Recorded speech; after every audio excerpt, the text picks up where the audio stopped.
Another part of the proposal includes $200 billion to increase the hazard pay of a lot of people who are on the front lines, helping with people who are dealing with the coronavirus. Oh no, look at this! Oh. Okay, here's a stimulus update for you. The Speaker of the House wants to spend up to $3 trillion, and $1 trillion of the dollars will go to state, local governments as well as tribal governments. And I'm not sure, I think that one of the major reasons why they want to pass this is because they want to keep these states and localities closed, but the people in those areas, they're not paying sales taxes because they're not really shopping, not going out. So these governments now want a bailout.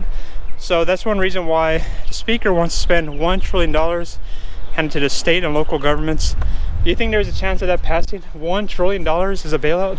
No, it is not going to pass. That probably won't pass. It's probably part of the... There are things, if you think about it as a election year, so there's an effort to try to get votes, so that's probably not going to pass. Another thing that is in the stimulus proposal is another $1,200 to send out. I think it would include more people because it would include people who do not have social security numbers. I wonder who that would include.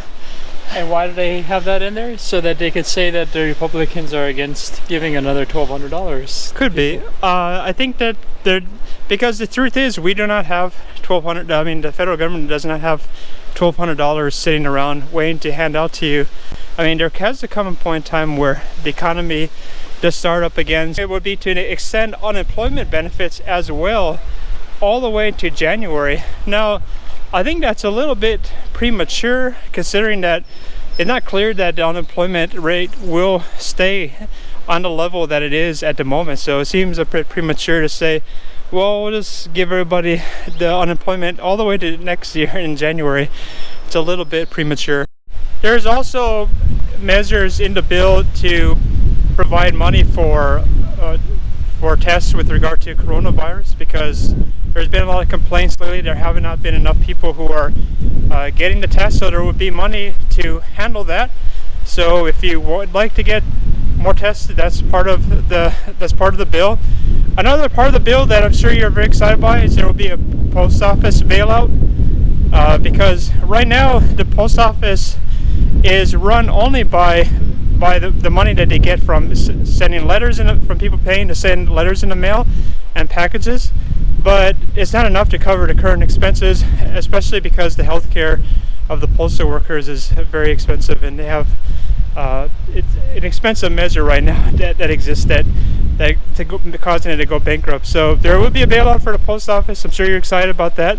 Oh, another thing that's in the bill is they would have an extensive COBRA. So if you lost your job, and usually you're allowed to stay onto the health care plan that you previously had through the COBRA, but usually that's very expensive. So there is a subsidy to try to keep you onto that healthcare program from your employer. Now, that doesn't necessarily help a lot of people if you're trying to pay your mortgage, rent, all this kind of stuff. A lot of these things they don't really impact you in a positive way. They just help one thing. They're not really helping your financial success in a big way. Another part of the proposal includes $200 billion to increase the hazard pay of a lot of people who are on the front lines, helping with people who are dealing with the coronavirus. Oh no, look at this! Oh. What I think is important is there's $200 billion to help increase the hazard pay of people who are like nurses or doctors, and they're on the front lines and they might get the virus. So it's sort of like military. In the military, there's hazard pay for people who are in a war zone. They get extra income or tax-free status of their salaries. I think that would be a cool thing if Congress made it so that the money they earn while working in these hospitals in dangerous conditions would be tax-free. But that's actually not in the bill. It's just to increase their pay. So what does this new stimulus have? $1 trillion to state and local government. So if you don't work for state or local government, you're probably not going to get that part.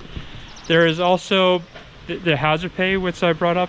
There's an increase in I believe there's a provision for more food stamps. There's a provision to include a longer unemployment that goes all the way to January, and there's another $1,200 check waiting for you to, and it's, remember, this is an election year, so people like to send out checks right before you're about to vote.